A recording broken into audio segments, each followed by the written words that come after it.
Talking about hygiene for Brazilian Jiu-Jitsu is very important, making sure that all of our equipment is clean all the time, making sure that the area that we're training in is clean. We want to make sure that we wash our pants and our gi tops. I personally use vinegar and a little bit of tea tree oil when I wash my gi every time.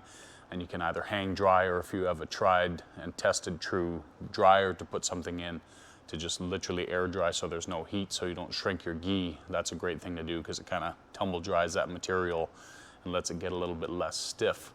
So make sure that you're washing your belt. I'll show you a quick tip on how to tie that properly. When I go to wash my belt, I like to fold it in half twice. So you're here, try and get all the squiggly lines out of it.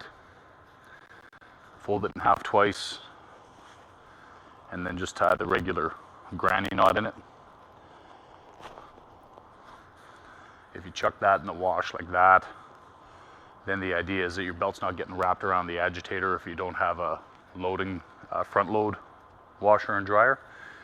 And a little bit more challenging to dry like that, but if you end up doing just an air dry, just make sure you take it apart and either hang it like that or a little bit to the side to make sure air can get to everything and dry it out properly for you. Making sure for our training partners that our fingers and toenails are cut.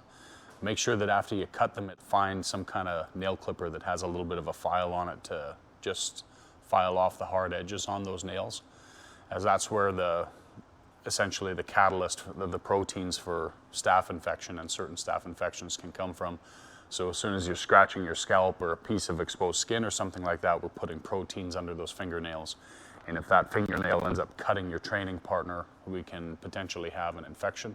It's also for safety, so if you end up going to grip someone's lapel or any kind of material and they pull back hard, if you have a longer nail, it's much more nasty potential for you to get your nail ripped back or lifted off the nail bed or folded.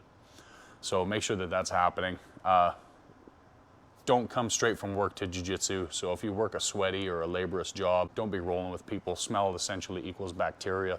Try to have a shower immediately before training if you've been working all day or you're sweaty, and try and have a shower right after. If you get anybody else's bacteria on you, then you can wash it away. I personally use defense soap myself, but any good tea tree oil soap or something like that would be fine. There is a Dr. Bronner's, I believe is the way that you pronounce it as well. London Drugs and places like that sell it. We'll try and find a link for you guys and put it in the description of this video for those soaps. They're really good to use.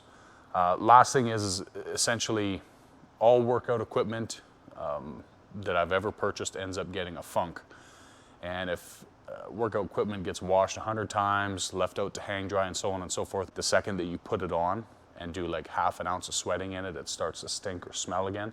It's time to just ditch that piece of equipment. I've tried using ozone machines, UV machines, half a gallon of tea tree oil and this kind of stuff. And while it'll smell great for half a second, as soon as I start wearing it again, it's just done at that point. So make sure you're changing your equipment regularly and making sure that just as quickly as you shower after your training session, that you try and get to a position where you can wash your clothing as quickly as possible after as well.